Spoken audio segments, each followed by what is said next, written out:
2026-yil 1-fevraldan boshlab A va B toifali haydovchilik guvohnomasini olish uchun avtomaktabda o'qish talab etilmaydi.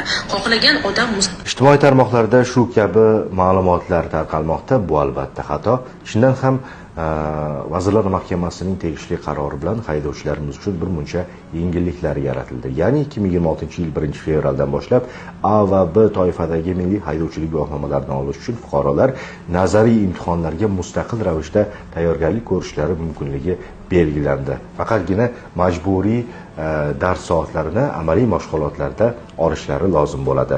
Qolaversa, moped va skuter haydovchilari uchun yaxshi imkoniyat yaratilib, ular uchun 2026-yil 1-yanvardan boshlab A1 kichik toifali haydovchilik guvohnomasi joriy etiladi.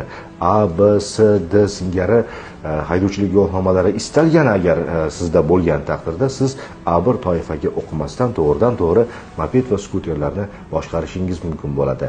Ya'ni ham yengil tomoni boshqa toifalarni olish uchun 20 ta savoldan 18 tasiga nazariy imtihonlarda to'g'ri javob berish kerak bo'lsa, A1 toifasini olish uchun nazariy imtihonda 20 ta savoldan 16 tasiga to'g'ri javob bersangiz imtihondan o'tgan hisoblanasiz. Mana shu kabi yengilliklar Vazirlar Mahkamasining tegishli qarori bilan amaliyotga joriy etildi. E'tiboringiz uchun rahmat.